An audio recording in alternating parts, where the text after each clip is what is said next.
머리, 이상. 근데 이상과 현실은 떨어져 있지 않거든요. 현실 속에 이상이 있는 거거든요.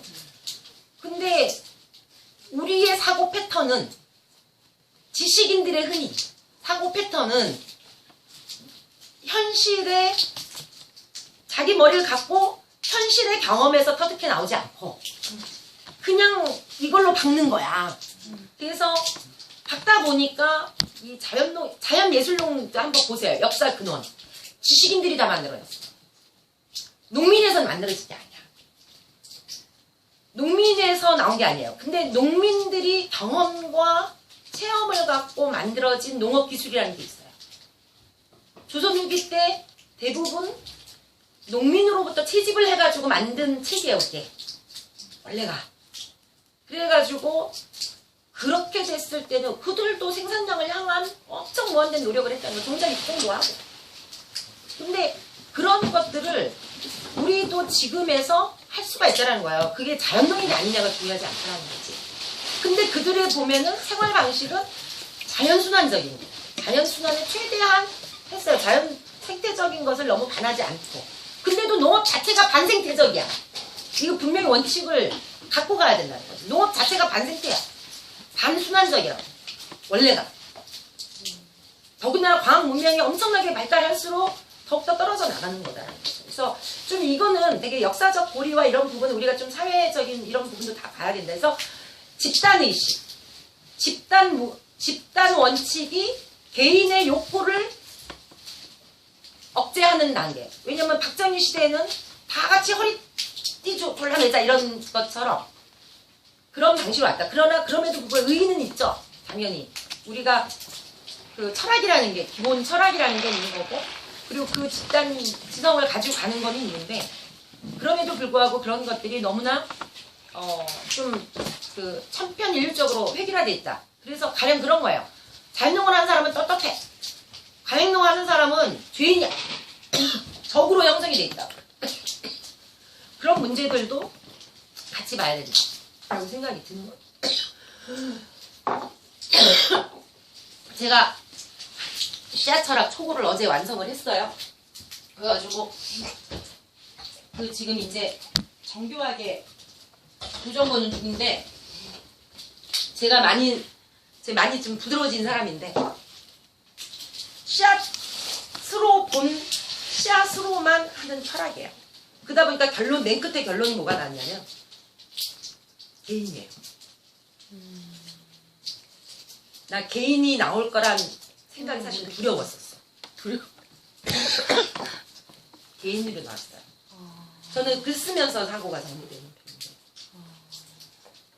개인이, 제가 이 욕구 되게 많이 얘기했죠. 욕구, 욕망. 이 부분 되게 얘기를 많이 했었어요. 근데 씨앗에 대한 철학을 쭉 쓰면서 마지막에 나온 결론이 개인이었어요. 나중에 제가 또 한번 정리를 해드릴게요. 지금 이 얘기들이 되게 씨앗 철학에 다 담겨 있는데, 우주관에 대해서도 좀 들어가 있고요. 그래서 그러면 이런 얘기들을 또 허심탄회하게 얘기해야만 우리가 사실 여러 가지가, 거기에는 의학도 들어가 있어요. 아니 철학이니까 쓰다 보니까 다 나와. 그래서 의학 부분도 좀 나와 있고, 근데 이게 지금까지 우리가 지금 알고 있는 이런 부분들이 많이 글 쓰면서 정리가 되고 구성이 되더라고요. 그런 얘기들은 한번 우리 임모도 할 얘기도 많을 거고, 우리가 여러 사람 할 얘기 많을 텐데.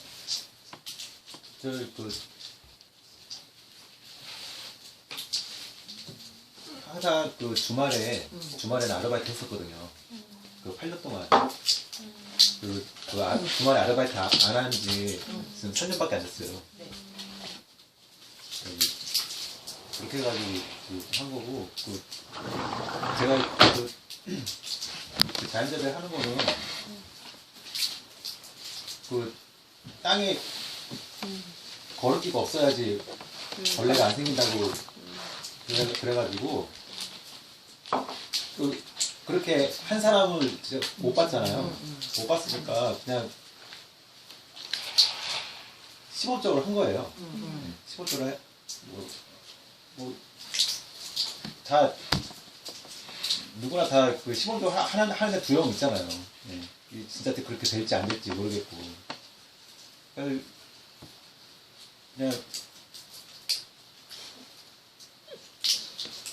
제가 하고 싶어서 지금 하는 거니까 하는데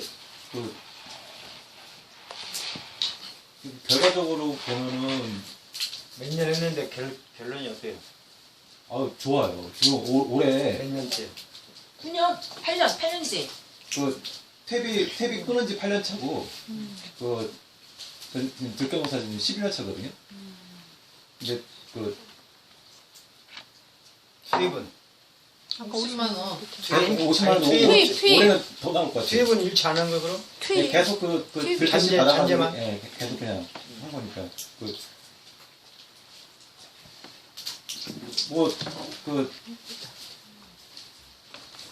밭을 안 갈고 뭐 하면 편하잖아 일단.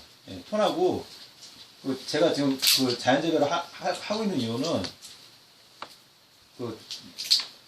나중에 더 좋아지는 농사법이잖아요. 지금보다 그렇지, 시간이 나중에 지나면질수록 이게 더 편해지는 거고. 성공을 해드리면 예. 마셔보는. 만약 제가 지금 하우스 없는 상태에서 한 게 진짜 사람들이 말한 대로 벌레도 안 생기고 수확량도 많고 그래가지고 그렇게 되면은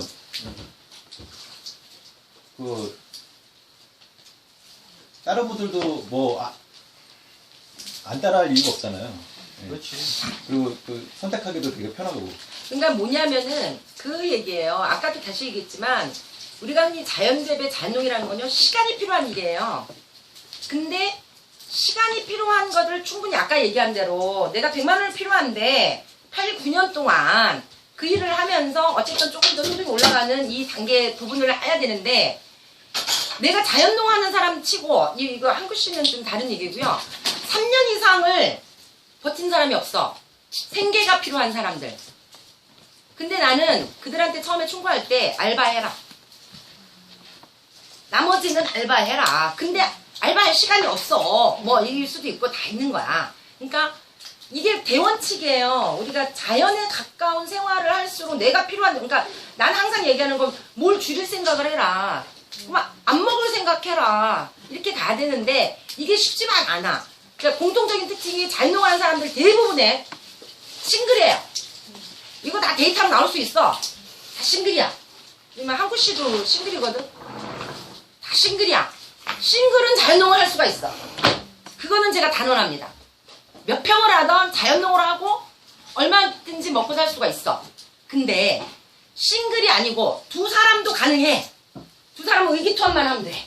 근데 이상하게 세 사람 모이면 안 돼. 왜냐하면 욕구들이 충돌되기 때문에. 욕구들이. 그래서 내가 자립인간에서 얘기한 건 개인의 자립인다. 그 구성원마저도 개인이 자립적이지 못하면 안 되는데 자립이 안 되잖아. 우리나라의 가족 공동체라는 게. 거기서부터 벌써 틀어지는 거예요. 그래서 이게 다 맞물려 있는 거라는 거니까 농사가 내가 그 원칙을 갖고 가는 거는 뭐든지 그렇다는 거지. 시간이 필요하다. 땅의 시간도 필요하고 내가 그 사람을 되게 그리워하는 사람인데 당장 못 만난단 말이야. 10년 뒤를 위해서 사는 거야. 그런 거를 그러니까 뭔가를 포기를 해야 되는데 포기가 안 되는 거예요. 그러면서 일어난 그래서 모든 거는 삶의 문제다. 농사도 삶의 문제고 철학의 문제인 거 철학의 같아요. 문제고 나는 그 다음에 그 철학은 고집도 얘기해요. 고집. 철학은요 그 안에 고집이 들어가는 거예요. 이 철학이 나 이 철학인데라고 하는 사람인데 고집이 없으면 또 안 돼. 근데 그런 문제들 그러니까 고집이 그러면 그 속에서는 여럿이 사는데 고집이 충돌해. 그러니까 고집이 충돌하니까 흩어져. 대표 선생님 hin근을 아니 hin근이라는 사람이 있어. 알려줄게. 내가 자립인간에도 쓴 사람이야. 그 사람은 마누라는 우리 연두농장 사업장이었는데 마누라는 절대 나는 귀농 못한다. 나는 화려한 삶을 좋아한다. 그 다음에 이 사람하고 자식들은 아씨 뭐야 이거 부모들 이런 거야. 그래서 간단하게 이 사람이 어떻게 했냐면 아파트 명의를 너한테 줄게. 그래서 줬어. 그리고 나는 아무 돈 없이 나는 연두농장에 가겠다. 그래서 연두농장으로 들어왔어. 각자 삶 터치하지 말자. 너는 일단은 돈이 있으면 되자. 그렇게 했어. 그러면은 대신 애 생활비는 뭐 고등학교까지는 대주고 대학부터는 너희들이 다녀라 이렇게 된 거야. 그래서 이 집이 재밌는 게 마누라는 사업을 뭐 이렇게 옷장사를 해. 그다음에 계속 퍼졌어. 그러니까 집을 어떻게 되냐면 팔았어. 전세 2천 얼마 아니 뭐 2억 아니 1억으로 갔다가 그것도 망했어. 그래서 전세 9천으로 갔어. 그것도 망했어.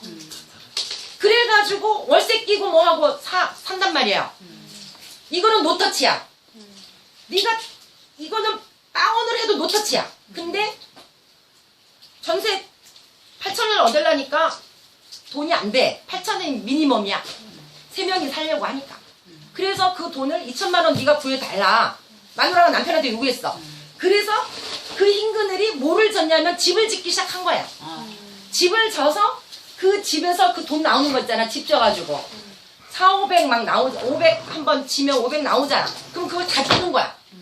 이 방식으로 두 사람 관계는 유지가 돼요. 그러면 애들은 대학에 들어갔어. 그리고 이 2명은 정말 있잖아요. 제가 옆에 다 보는 애들이잖아요. 다 장학금을 얻어.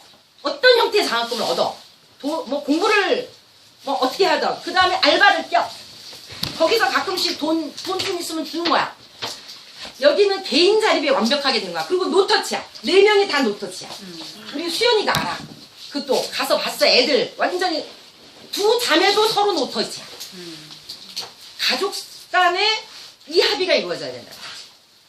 그럴 때 자연농을 하고 싶으면 자연농을 할 수 있다. 근데 이 합의가 이루어지지 않고는 결국은 타협은 누구는 요만큼 물러서야 되고 누구는 이만큼 가야 돼. 그래서 가족이라는 거는 공동체인 거죠. 조그만한 공동체.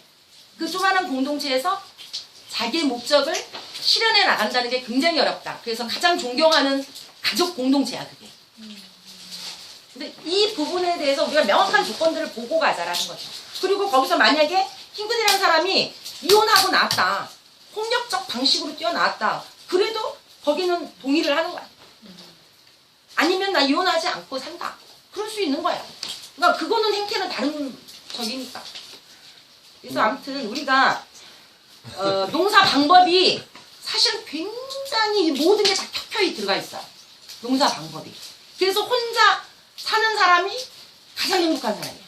자기가 꼴린 대로 할 수 있기 때문에. 그러니까 그걸 인자 얘기하면 어떻게 해요?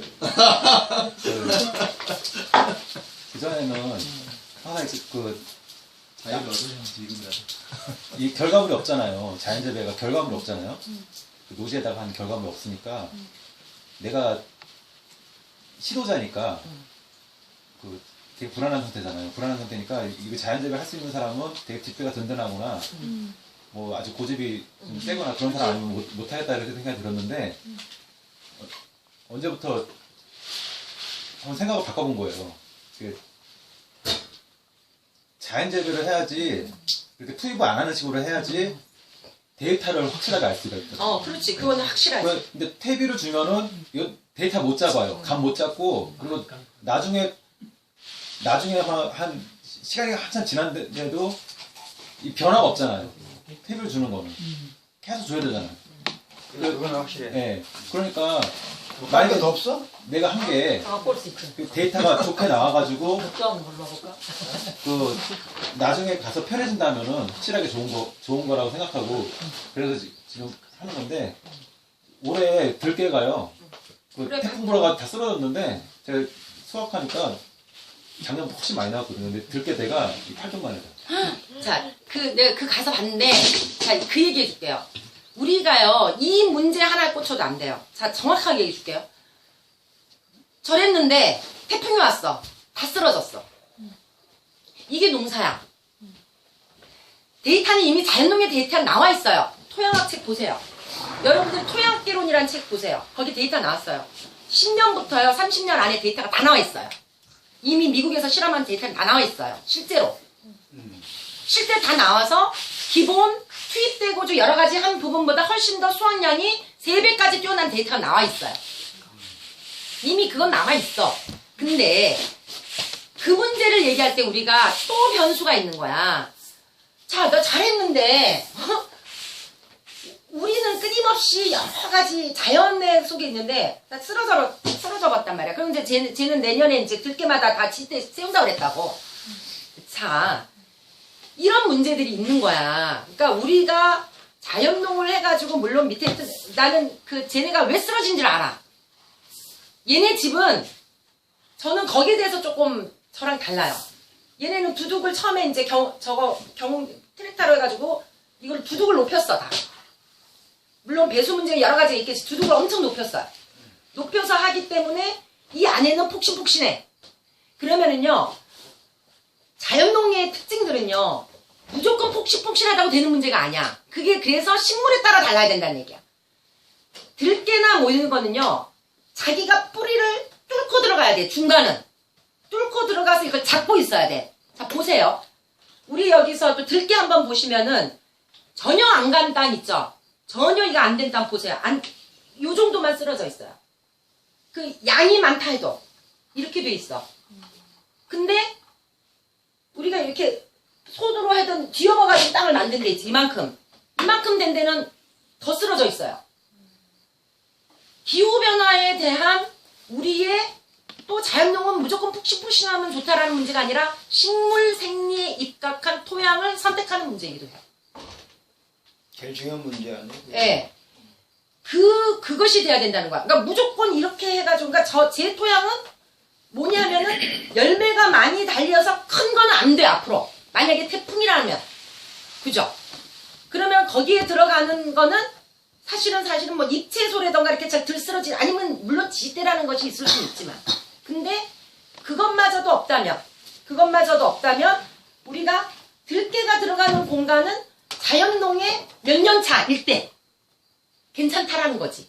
이런 문제도 들어가는 거니까 식물 생리에 입각한 토양의 선택. 이 문제도 보셔야 됩니다. 그러니까 자연농이라는 것이 무조건 모든 것에 다 좋다라는 거, 이것도 착각이야. 자연농이 10년 뒤에 땅이 좋으니까 무조건 다 좋다는 게 착각이라는 얘기예요. 그리고 우리가 생각하는 뿌리의 깊이라는 게 무한정 자라는 뿌리가 있다면 무한정 안 자라는 뿌리도 있어. 단연 시기가 짧을수록 무한정 안 자라. 뿌리가 원래 뿌리가 깊은 게 큰 놈이라고. 그러니까 이런 문제에 대한 것도 다 겹해 있다는 거예요. 그래서 이게 단순하지 않다. 나는 그래서 자연농이니 자연재배니 전통농사니 뭐니 굉장히 다면적으로, 물론 이제 원칙 부분에 정확한 원칙이 있고 다면적인 부분들을 다 접근해 들어가야 된다. 그럼에도 불구하고 저는 원칙이 딱 하나예요.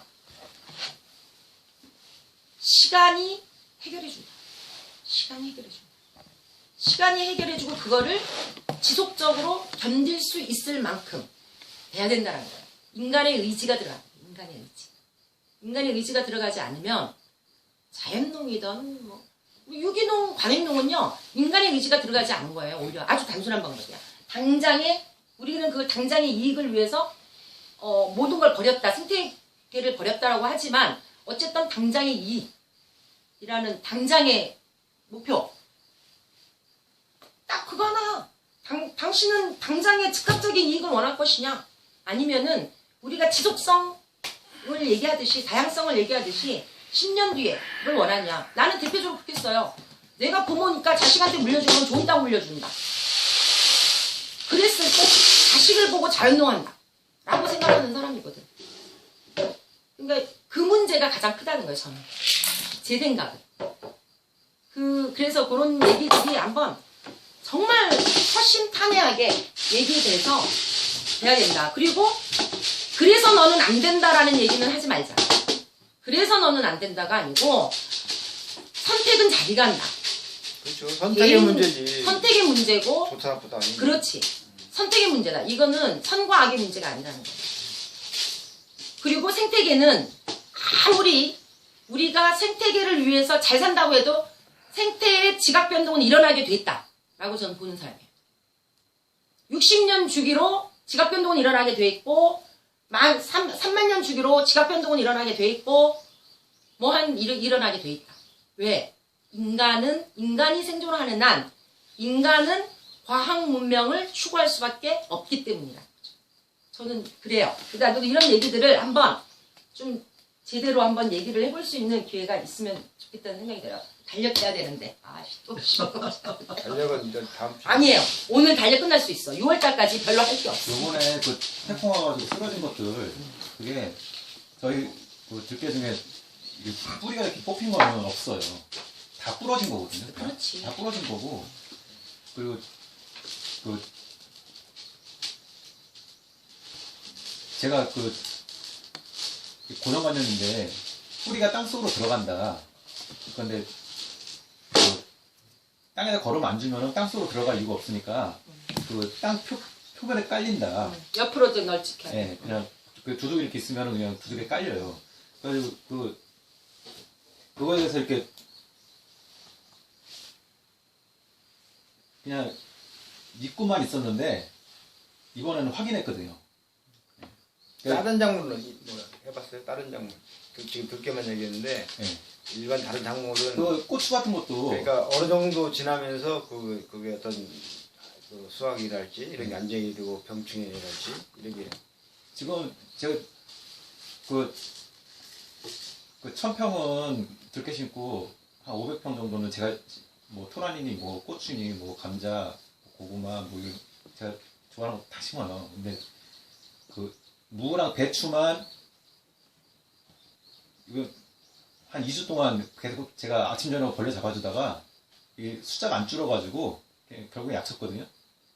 뭔 약tus어? 농약. 농약. 예. 그 농약 한번 치고 그 다른 것들은 아예 저 벌레가 안 생겨요. 예. 그래가지고 고추도 탄저병도 없고 이번에 뭐 그 노린재 피해도 없고 뭐 담배 나방 있잖아요. 그런 거 구멍 뚫는 것도 없고 그래가지고 깨끗하게 고추 딴 건 이번에 처음이에요. 예. 언제 한번 가봐야 되겠구만. 너 거기서 관계 한번 해야 되겠구만. 그 어떻게 해야 되나.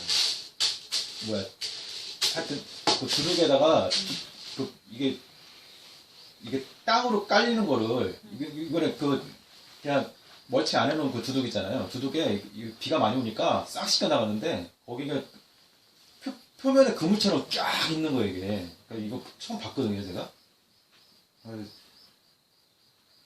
좀 확실히 들더라고요. 있잖아요. 나중에 양승구 박사랑 한번 이야기하는 얘기 합시다. 양승구 박사는 지금 10몇 년 동안의 데이터가 있어요. 우리 저기 토종시드림의 정식 연구원으로 들어온 농진청 박사가 있는데요. 이분이 여태 그 농진청의 그거야 외통수라고 아웃사이더로 자연농에 꼽혀가지고 이 양반 스스로 져요 지금 나주에서 벼농사 그 무투임 저거 자연농사 해가지고 이미 데이터 계속 뽑고 있어요. 그러니까 이 양반은 이걸로 소득이 가능하다는 분이야. 근데 나는 항상 그 양반도 얘기했지만 시간이 필요로 해. 첫 해부터 소득이 아니야. 그리고 사실은 그 소득은 가능한 범위가 있어. 그게 이제 내 방식이야. 뭐냐면 내가 지금 이렇게 농사 졌을 때는 이만큼인데 수확량이 요거 그냥 하고 넘어갑시다. 요 얘기만. 내가 10년 그러니까 유기농사를 짓는 사람과 기준을 딱 놔. 유기농이랑. 근데 유기농사는 100%라고 하고 이런 농사를 져가지고 20%밖에 못 얻었어. 수확량이. 그러면은 80%를 누가 보상해 주냐면 소비자가 보상해 줘야 돼. 이해되시죠? 소비자가 보상해 주는 방식이면 된다. 저는 그 자연농이던 뭐 이걸 해 나가는 사람들의 버팅길 수 있는 힘은 그 소비자가 보상 방법이다. 근데 소비자 보상을 전적으로 소비자한테 할 수 없으니까 제가 그래서 그걸 하는 거예요. 농민 기본소득제. 농민 기본소득이 저 수당 저거 웃기는 짜장이야. 저거 가가지고 돌 던져요 저거. 농민수당 20만원. 저 무슨 개 같은 소리야. 무슨 떨거지야? 저는 100만원 줘야 된다고 생각하는 사람이에요. 전남도에서 이미 100만원 나올 수 있어요. 근데 이게 다 지네들끼리 먹고 사는 인간들의 그 짜장이거든. 그러면 저는 농민 기본소득이 100만원이면 안 해도 80만원 이상이에요. 왜냐면 부수입이 있어요. 부수입들이 다 있어. 또 주는 게 뭐 여성 농민도 20만원 주고 이런 게 있어. 고령 농가도 얼마 이게 있어요. 그러면 제 보면요 120에서 150이 나와요. 이거는 자연농으로 갈 수 있어요. 많은 사람들이 자연농으로 갈 수 있어요. 왜냐면 그 보상이라는 거죠. 소비자가 이쪽으로 한 30% 보상해 주고요. 나머지 70%는 국민의 기본소득이라던가 여타의 그 부분으로 해결할 수 있다는 거예요. 그래서 내가 농민 기본소득제를 계속 외치는 거고, 그 다음에 기본소득제라는 건 그 선택적으로 준다는 얘기. 아니 농민 기본소득은 농민이면 다 주는 거예요. 응. 농민이면 다 기본적으로 주는 거고, 농민이면은 그래서 이번에 농민 기본소득 또 얘기해. 계속 얘기해. 농민소득 말고 농민 기본소득 말고 공익형 직불제는 또 뭔가? 아, 공익형 직불제는 그거는 그냥 직불제. 자, 일단은 갑자기 이거 자꾸 넘어가네. 토종, 그러니까 이번에 얘기한 건요. 토종 직불제가 내년부터 실시가 될 거예요. 응? 전국적으로는 안 되는데 농산식품부에서는 그 부분을 하는데요. 직불제가 어디서 줄 거냐면 환경보전 직불제에서 줄 거예요. 근데 친환경 직불제보다 환경 직불제가 좀 낮아요. 그래서 친환경 직불제 이상의 부분으로 하는 거를 지금 얘기가 되고 있어요. 그래서 무조건 토종 농사를 지면 직불제를 지불하는 방식. 그 다음에 친환경 직불제는 별도로 주는 거예요. 또 한편. 이런 얘기들이 계속 되고 있어. 근데 어쨌든 이러한 그거는 국가에서 뭐를 전제로 해야 되냐면 쓸데없이 돈 주는 거 그거 다 끊어야 돼. 다 끊고 이쪽으로 몰아야 되는 거죠. 그래서 아무튼 나는 그게 될 거라고 봐거든요. 토종 직불제는 아마 실현될 거고요. 농민 기본소득도 저는 오래 가지 않는다고 생각해요. 농민 기본소득은 근데 수당으로 계속 인간들이 막 저렇게 얘기해가지고 그렇긴 한데, 그래서 그런 점차로 환경은 자연농에 유리한 방향으로 간다. 그거는 사실이에요. 왜냐하면 이 지구가 변하고 지금 이 세상이 변하고 세상이 막 똑같이 막 폭포가 일어나고 있기 때문에 변하게 돼 있어. 사는 것에 몸부림으로 가게 돼 있다는 거죠. 그래서 그거는 다 유리하게 지금 작용하고 있어요. 어쨌든 뭐 이런 문제까지도 그러니까 다 이렇게 맞물려 가서 중요한 거는, 그래서 양승구 박사랑 한번 우리가 이 얘기를 진하게 한번 얘기할 수 있는 시간을 갖겠습니다. 왜냐면 그 사람은 데이터가 있기 때문에. 데이터로 이 사람은 이 사람의 데이터는 이거야. 근데 나의 데이터는 그 데이터 외에 플러스 정책이에요. 국가 정책. 이 부분이죠. 근데 뭐 지원금 갖고 안 살아도 우리의 뻗팅기는 힘들이 많기 때문에. 그래서 저는 일단 개인으로 놓고 봐요. 그 모든 의지는. 개인으로 많이 놓고 보는데. 그런 얘기할 시간을 한번 가져보는 걸로 할게요. 박영경 씨 150만 원입니다. 100만 원. 그럼요. 너무 좋아해요. 자, 그래서 1월 달에는 이런 얘기를 하면서 지내는 거다. 1월 달에는 아까 고구마부터 나왔냐. 밤예부터 나왔지.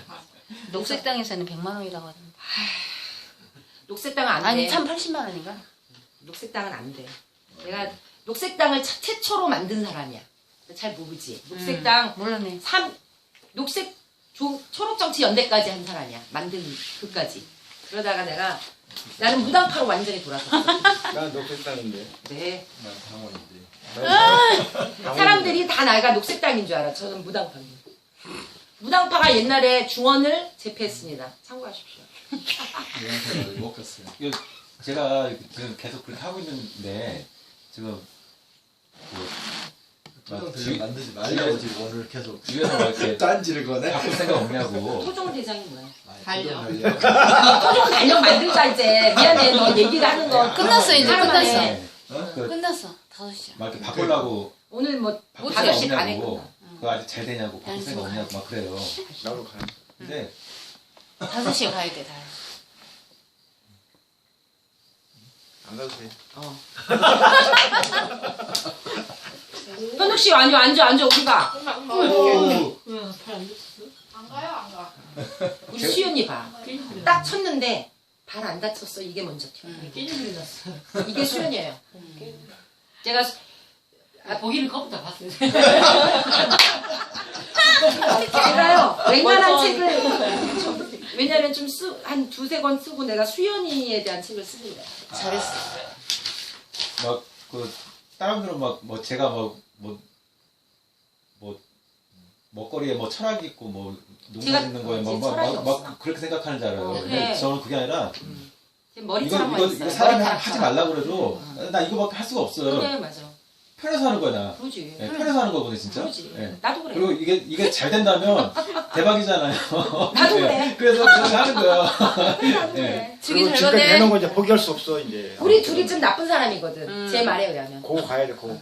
그러니까 못됐다라는 게 아니라 그 되지 못한 게 아니라 아니 그렇게 설명하지 마. 우리 뭐 되지 못하는 근데 거잖아. 지금 아, 자연재배 나쁜. 송강일 말고 그 하우스 말고 네. 노지에서 자연재배 성공한 데가 없죠 우리나라.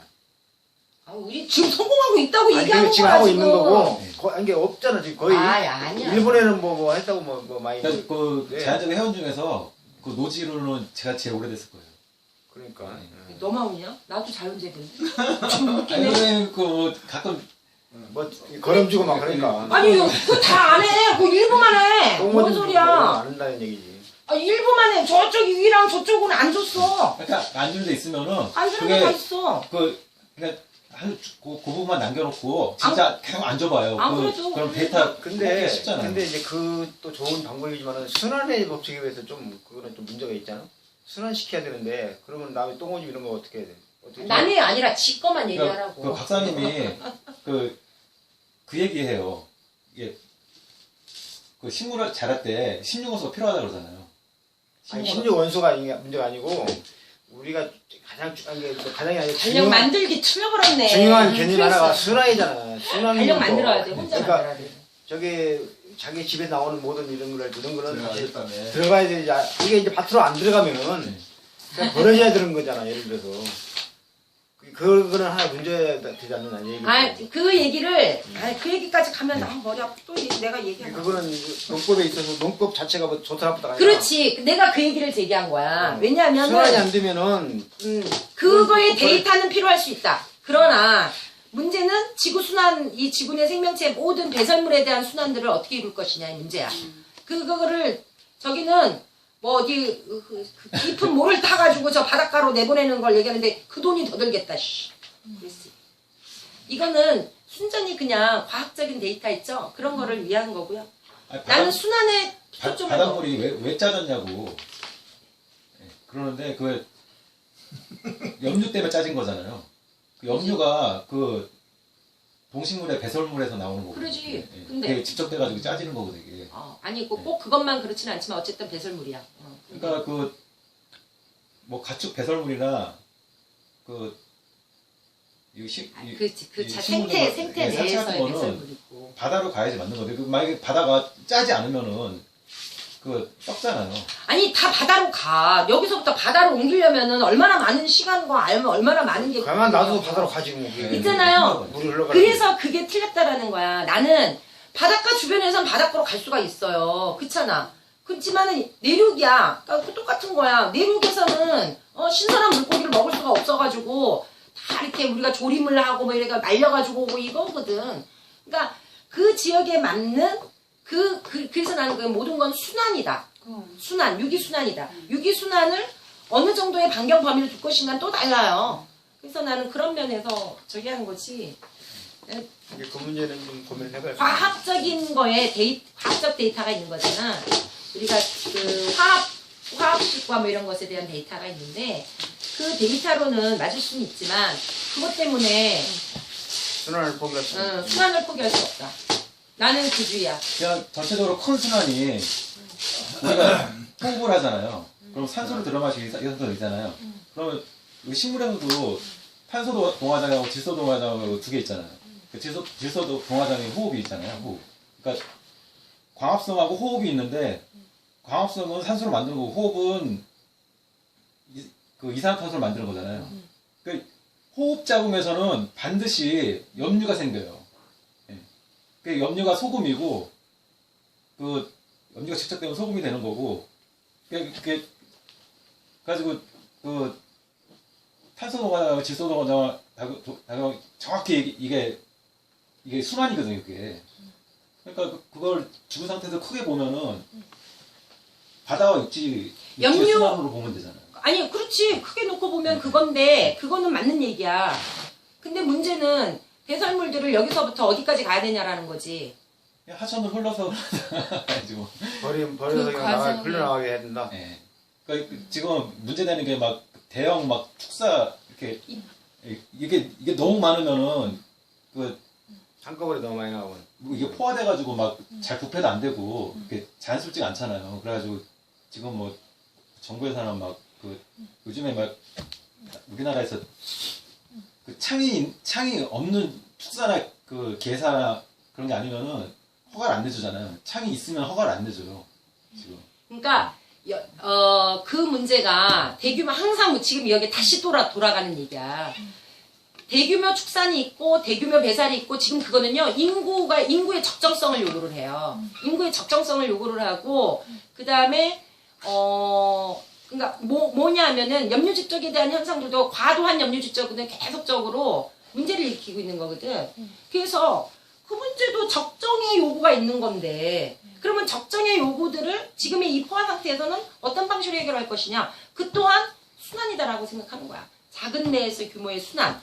그 다음에 그 순환 방식에 있어서 아까 얘기한 대로 그게 지금 이게 밑에 들어가가지고 병해충을 일으키고 뭘 한다. 이것 또한 뭐냐면 지나가는 과정이라고 난 보거든요. 병해충에 대한 부분도 지나가는 과정이다. 그런 순환에 있어서는. 그러니까 모든 거는 지금까지 다 과도하기 때문이라는 일이다. 라고 봐요. 모든 거는.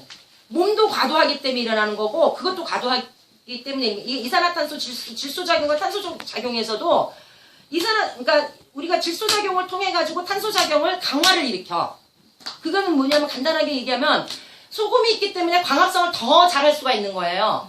더 많은 햇빛의 양들을 끌어잡아들일 수 있는 거거든. 그렇잖아. 그걸 왜 꼭 바다로만 보내냐고. 그 문제도 있고. 그 산소 만드는 게 이게 가만있어. 자, 가자. 내가 너랑 나랑 우리 얘기하다가는 이거 따로 오늘 하고 하루 오늘 본론 빨리 달로 들어가요 빨리. 미안해. 내가 훑어야 되는데 오늘 안 하면 자. 이제 달력 못 만들어. 2월까지 빨리 합시다. 1월에는 소환 대안이 있어가지고 뭐 하는 거예요. 농사는 특별히 없어요. 잘 놀자야.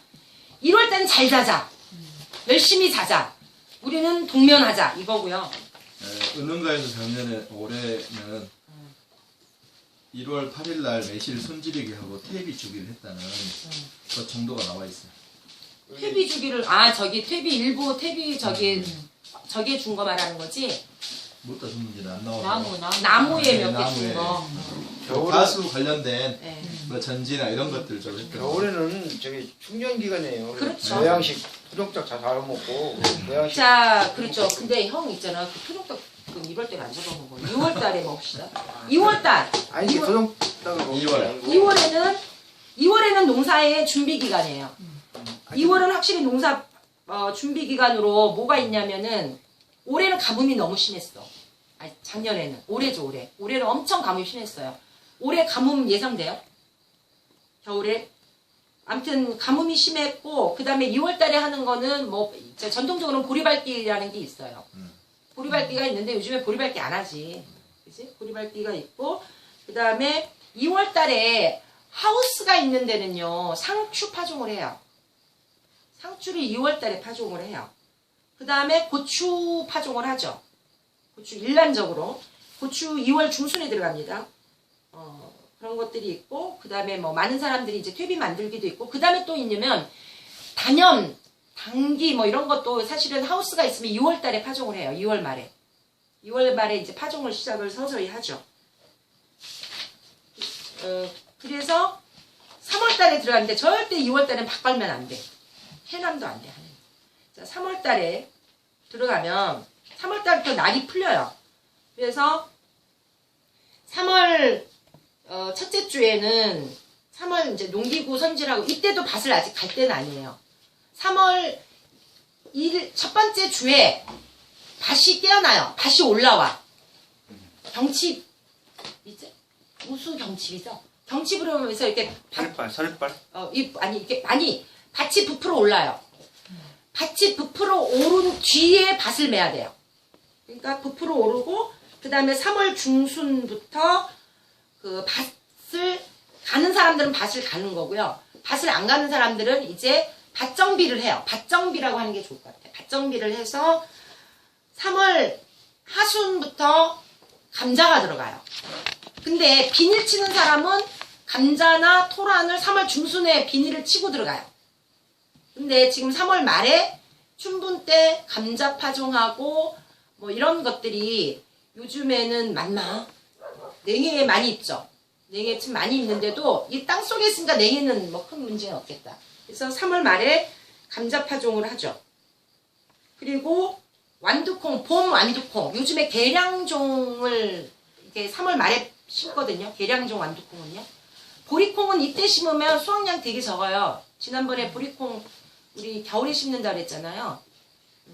이때 수확량이 좀 작죠. 그리고 3월 달에 일부 또 상추를 또 뿌려요. 상추를 뿌리고 그 다음에 열무 씨앗 같은 거 뿌리고요. 3월 말에 이제 열무 씨앗 뿌리고 근데 이것도 하우스가 있을 때는 금방 하는데 주로 4월 초에 노지에 뿌린다고 보시면 되죠. 그 다음에 4월 초에 이제 사실은 조금 늦춰지더라고요. 늦춰지면서 4월 초에 가면 고구마 씨도 넣고 4월 초에 웬간하게 이루어져요. 그러니까 3월 달까지는 열심히 그치 산에 다니면서 뭐 하고 채취. 주로 채취를 하는 게 3월이에요. 그리고 4월에 본격적으로 사실은 밭을 만들고 농사를 시작한다고 보면 되는데 4월 달에는 부추 씨앗, 4월 초에는 부추 씨앗도 뿌리고 호박, 수박, 오이 뭐 이런 것들을 다 이제 과채류죠. 과채류에 모종을 내요. 근데 모종을 내지 않으면은 4월 말에 이제 직접 심게 되죠. 뭐 수세미, 뭐 그다음에 강낭콩, 두벌콩 이런 거 다 심고요. 감자 옆에. 예. 배추랑 그거 장다리감. 그쵸. 이제 4월 초에 배추랑 무를 장단히 박아요. 왜 3월이 아니냐면 냉해를 입기 때문인데 4월 초에도 냉해를 좀 입더라고요. 그 다음에 고구마, 순내기 이런 것들이 본격적으로 들어가고요. 호박 뭐 이런 것도 모종을 내면은 다 4월 초순에 하죠. 장다리를 안 받고 그냥 그냥 그렇게 10월 달에 놔두면 되죠. 광질하게 그렇게 하는 게 좋아요. 그게 가장 병충해가 없어요. 오히려 보관하기 더 쉬워. 어. 꺼내놓으면 썩어버려서 잘못하면 끄덕거리고. 그렇죠. 그러더라고요. 그냥 잘 보관만 해서. 그래서 근데 그거는 그렇게 얘기하면 모종이 심어지는 거는 대부분 다 내가 볼 때 5월달 돼야 될 것 같아요. 네, 맞아요. 근데 언제 모종을 내든지 간에 심는 거는 5월달 돼야 안 심어지 4월달에는 위험하더라고요. 근데 중부지방은요. 중부지방도 10월달에 그 배추 씨앗 뿌려가지고 그냥 놔뒀다가 살아나는 놈만 씨앗을 받으면 되는데 중요한 건 무 경우는 씨앗을 뿌려줘도 실제 사는 놈들이 적어. 중부지방에서. 남부는 괜찮아요. 남부는 네, 괜찮아. 남부는 근데 그래서 참 그게 문제가 돼요. 예전에 가마떼기 덮어줘도 있잖아. 아니, 땅에 걸을 게 없으면은 발 안 해요. 아니야, 다른. 뿌려놓으면은 한 겨울철에 요즘철에 한 8, 9월 달에는 진짜 발 안 하고요. 한 봄에 뿌려놓으면은 발화는 걸음기와 무관하게 일어나는 거고 성장이 수분의 문제지. 이만큼 컸다가 싹 죽어버려요. 그러니까. 근데 그랬다가 그게 살아나면 좋은데 얘네들이 어느 정도 뿌리를 깊이를 내렸을 때 가능하거든. 얘네들이 겨울을 지내는 거는. 그래서 내가 그 실험을 해봤어. 무는 되게 어렵더라. 그래서 한 뭐 엄청 뿌렸는데 거기서 한두 개 겨우 건져냈어. 그러니까 그때 싹 죽기 전에 그때 이렇게 옮겨 심으면 잘 살아요. 의도 옮기시려고. 바로 옆에다가 호미로 파고서 그냥 콩만 딱 온 것만 심으면은 안 죽고 살아요. 너 이번에 해봐. 가을에? 가을이든 봄이든 달아진 들깨 같은 거를? 거, 예, 그냥 놔두면 어떤 문제가 있다고? 그냥 놔두면은 한 뼘 정도 크다가 싹 죽어버려요. 그래 죽는데 내가 그걸 했어. 죽었는데 그 다음에 봄이 돼가지고 싹이 올라오는 게 무 같은 경우는 거의 없다는 거야. 배추는 가능해. 근데 무 같은 경우 왜냐면 배추는 영하 8도까지 견디는 놈들이기 때문에 그런 거고 무는 영하가 되면은 얘네들이 힘들거든. 그래서 옛날에는 가마대기 이런 걸 다 덮어뒀어. 근데 중부지방에서는 무 같은 경우는 그래서 필히 장다리를 나갔어. 무는 그 차이가 있다는 거지. 그래서 그거 한번 중부지방에서 무 실험 한번 해보시라고. 이제 채종을 할 때 이렇게 속이 제대로 찬 요 멋있는 놈을 좋은 놈 건강한 놈. 이렇게 모아다가 하려니까. 하려면 보관을 해야 그러니까 돼요. 보관이 되는 거고. 그렇게 하는 안 거고. 그러고 이제 밭에 나와 있는 놈은 아직 속도 안 찬 그런 놈들이 대부분 남아 있잖아요. 그런 놈들이 대부분 겨울을 나고 봄에 꽃이 피어서 열매가 맺고. 아니 지금 배추 얘기하는 게 아니라 지금 무 얘기하는 거라니까. 그러니까 무도 마찬가지죠. 무도 개걸무 정도는 대부분 아 개걸무는 놔둬도 돼. 예, 대부분 다 있더라고요. 근데 이제 위로 올라온 무는 대부분 이제 썩죠. 중부에서 말하는 거야. 여기도 우리 여기는 여기는 괜찮아. 중부에서 내가 시흥에서 실험한 게 무가 쉽지가 않아요. 개걸무는 됐어. 언제 뿌린 거야 씨앗? 10월달에 심어가지고 아까 10월달에 그러니까 10월달에 뿌린 아까 거야? 얘기하신 거는 거 씨 뿌린 거 얘기하신 거예요? 그래 씨 뿌려가지고 이제 팍 아니, 근데- 키우더라고. 9월에 뿌린 거. 9월에. 그러니까 어떤 매출 못 심을 때 책에서는 이렇게. 다음에 봄에 씨앗을 얻을 경우에는 늦게 뿌리라고 하던데. 아니 그러니까 그건데 무가 그러니까 무도 어떤 씨앗이든. 그러니까 완전히 발화 안 된 상태에서 중부는 죽을 수 있다고 이제 말씀하시는 중부가 확률이 많이 죽어요. 무는 무씨 버리는 경우가 상당히 많았다고. 그러니까 그걸 한번 실험해 보려고 그래요. 저희 밭에 그 갓은 잘 사는데 배추도 조선 배추만 조금 살고요. 그 월동하고 무는 지금까지 한 번도 한 적이 없어요. 그러니까 무가 잘 안 돼. 가지고. 근데 그래서- 그 옆에 밭에 그래서 그 장날이 자연농을 많은 하시는 분, 그 무씨 팔라고 그렇게 싹 뿌려주시는 분들은 잘 월동하더라고. 그 밭이 뽀석뽀석하니까 잘 되더라고. 그러니까 배추 씨는 문제가 안 되는데 무가 문제니까 무는 옛날부터 장다리 박는 것에 기본적으로 장다리를 다 박았어. 그래서 그거는 좋은 씨를 얻기 위한 게 아니라 무가 중부지방 이상에서는 잘 안 되니까 그랬거든요. 그래서 그거 한번 날씨도 따뜻해졌으니까 한번 해보시면 좋을 것 같고요. 자 4월 그래서 장다리 박는 게 원래는 3월이에요. 근데 지금의 냉해 때문에 장다리 박으면요 무씨 정말 안 나오거든요. 그래서 뒀다가 4월 달에 4월 초에 장다리를 박는다. 4월에는 토란하고 네, 생강 심기가 있어요. 4월 중하순이죠. 토란이랑 생강은 중하순에 심죠. 그것도 중부지방도 중하순이고요. 남부지방도 똑같아요. 그리고 옥수수도 심잖아요. 4월에. 4월 중하순에 옥수수 들어가고요. 생강 같은 게 한 2개월 있다 나오잖아요. 싹이. 그렇죠. 거의. 근데 좀 늦게 심어도 상관없어. 아니 걔네들이 그 안에서 움트는 시간이 필요해요. 아, 그래서 그러니까 뭐 그 안에서 휴면기간 비슷한 것처럼 흙과 마주하면서 얘네들이 거기서 움트는 시간이 필요한 거예요. 나는 그래서 너무 늦게 나오길래 좀 올해 늦게 심어도 되지 않나. 올해는 일찍 심었어? 어차피 나오는 시간 똑같아. 또 일찍 심는 생각을 했거든. 사이로 나왔어요. 그건 2개월 걸리더라. 생각이. 싹을 내던 한번 해봐. 싹을 내던 안 하던 싹 내는 거는 거의 간발의 차이야. 올해 생각은 다 잘 뜬다. 자, 5월로 넘어갔죠. 5월 달에는 5월 첫 번째 주, 두 번째 주, 세 번째 주는 다 모종 낸 거는 다 심는 전부 다 이제 시기죠. 심는 다 심는 시기죠. 거의 다 그러니까 5월 초순에 주로 심어요. 자, 아까 한 가지 빠진 거 있어요. 우리 달력에 특별히 우리 달력만 있는 거. 뭐 있지? 4월 말에 고추 모종 내기. 고추 모종 내기. 그런 거를 좀 해줬으면 좋겠어. 고추 모종 내면 반영받아. 굉장히 강해져요. 그러니까 4월 말, 그러니까 우리는 앞으로 2월 모종과 4월 모종을 동시에 가는 걸 할 거거든요. 그러니까 고추 모종을 4월 달에 내면, 4월 말에 내면 5월 말에 심어요.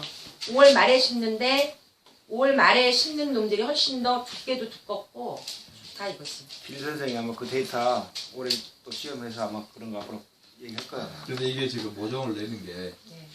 노지인가요? 노지 해도 되고요. 하우스 해도 되고 상관없어요. 이제 하우스가 없어도 어쨌든 네, 노지에서 4월 말에. 가능해요. 근데 노지에서 초기에 4월 말에 낼 때는요. 그거 조금 더 성장을 빨리게 하려면은 가온을 잠시 한 주로 해도 되는데 안 해줘도 상관없어. 그러니까 어떻게 되냐면 이렇게 해서 씨 그냥 뿌려놔. 씨 뿌려놓고 있어서 거기서 솎아가지고 옮겨 심어도 되고요. 아니면은 김 선생은 그런 방식이에요. 그냥 이렇게 뿌려놓고 거기서 이렇게 아니 섞는 방식이고요. 박스에다가 박스에다가 그러게. 스티로폼 스물 박스에다가 박스에다가 이렇게 덮어놔버려. 나 그렇게 해거든. 그냥 덮어놔 잊어버리고 물만 한번 주고 덮어놓으면은 수분 계속 생기지. 싹싹이 올라와 그냥. 그러니까 보온도 잘 되고 그거는 이제 그 양반이 2월달 하다가 올해 이제 그 4월 모종을 내기 시작한 거고 나는 작년에 4월 모종을 내서 이미 그 작년에는 아마 사진으로만 봤을 텐데 굉장히 두껍고 잎도 넓고 왜냐하면 늦게 시작을 한 놈이니까 얘네들이 광합성 작용을 엄청 하려고 잎이 더 넓어요. 그게 지금 올해도 그 사천제 그 망했잖아요. 그게 그거 원인이죠. 먼저 어떤 원인이세요? 아니야. 그거는 내일 분류고도 명예 얘기했지만은 받은 거? 지역에서 아, 이미 지역? 지역에서 여기서 끝나버리는 거야. 아, 지역 때문에. 여기는 모아가도 안 되는 데거든. 저기는 잘 됐다 했잖아요. 진안. 그러니까 진안까지는 진안 고창 여기까지는 같은 되는 모종이야. 거야. 분류된 것도 잘 됐. 아니 그러니까 그러니까. 여기는 안 되는 거야. 여기는 화천이 아니 그 북방계거든. 모종이 분류구 씨가 낸 거기도 안 모종인데 됐잖아. 아니 그러니까 진안은 북방계라니까 됐다고. 거기는. 남쪽으로 오면 안 된다는 여기는 위에는 되고 진안까지는 됐대. 그리고 그 양반이 한 거는 하우스야. 우준데도. 아 그리고 나중에 알겠지만 하우스야 하우스. 기레서님 하우스였어. 내가 가서 확인했어. 아 그건 하우스. 하우스에서- 아니 노지도 잘 됐다고 그랬어. 아니 근데 하우스였어. 그때 봤잖아. 노지도 잘 됐다. 하우스도 잘 되고 됐어. 그다음에 잘 되든 안 되든 얘는 기본 크기가 있어. 기본 크기가 보니까 있어. 그래서 화천재래는 내년에 다시 한번 몇 주로 이제 실험을 해볼 건데 곡성은 현재로 봐서는 아닌 것 같아요. 근데 내년에 한 번 더 실험을 좀 해볼 늦게 한번 해서.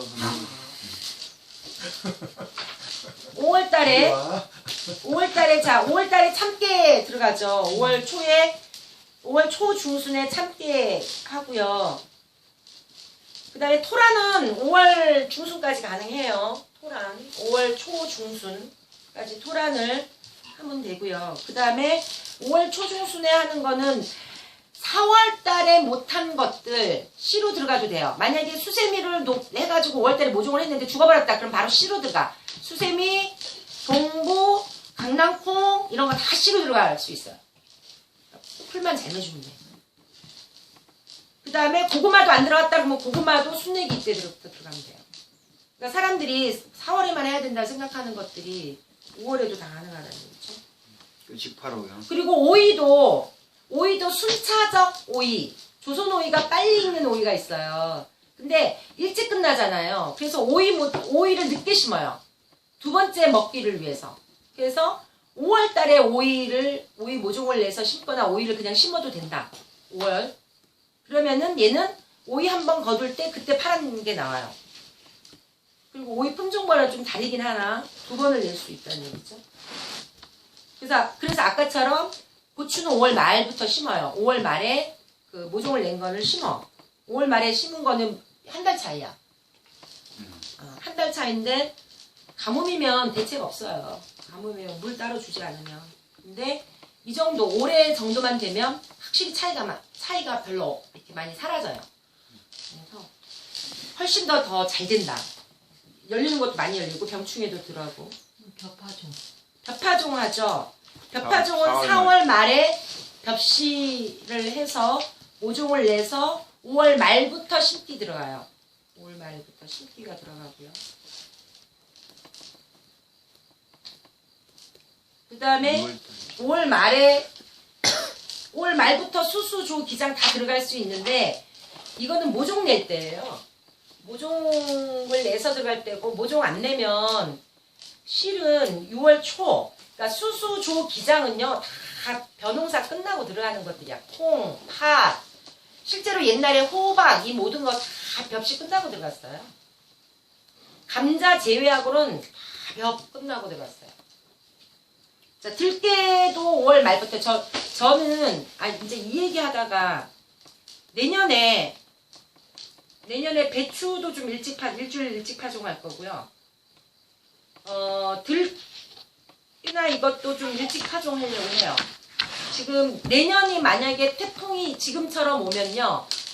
수확 시기를 땡겨야 돼요.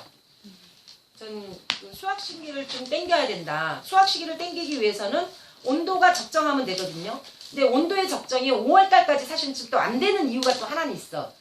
그래서 어떻게 보면은 송광일처럼 초자연 농법이 필요할지도 모르는데 5월까지 냉해가 있어요. 그러니까 그거 기록했어요. 4월 말까지 5월 초까지 냉해가 있어요. 5월 초까지. 그래요.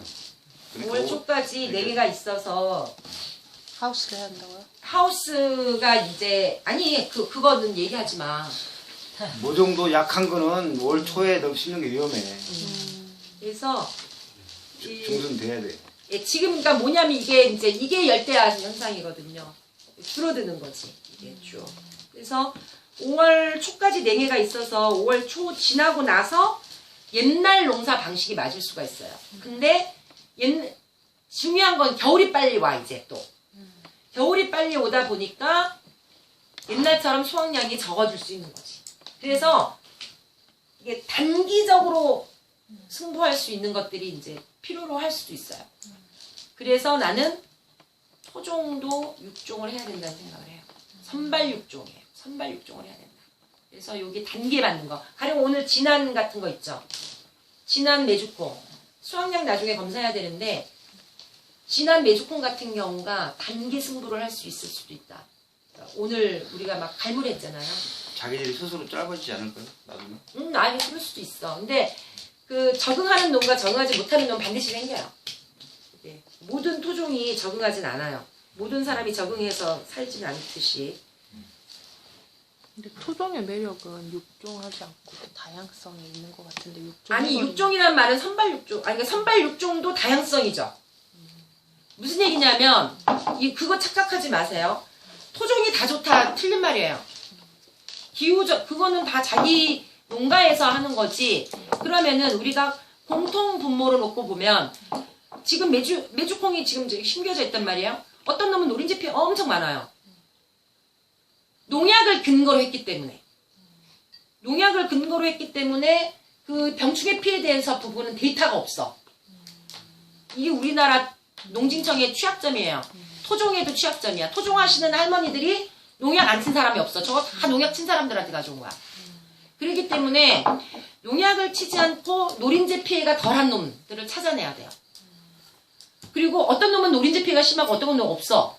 그거 찾아내야 되고 두 번째는 빨리 수확할 수 있는 놈. 그리고 덜 수확하는 놈. 왜냐하면 꼬투리가 다 나달이 들어갔을 때 태풍이 지나가대. 나는 내년에도 10월 태풍이 더 오면 더 왔지 들어오진 않을 거라고 봐요. 지금 10월 태풍은 계속 왔었어. 근데 작년에는 한 번에 살짝 지나갔다가 올해는 3번 온 거야. 그러면 10월 달은 수확기야. 10월 달에 비는 아무하게도 도움이 안 돼. 그래서 내일 모레 비 온대. 리얼리? 비가 줬었는데 집이는데. 그래서 우리가 콩은 올콩으로 갈 수 있어요. 올콩이지. 몰라. 아무튼 이건 우리가 기후변화에 대한 요번에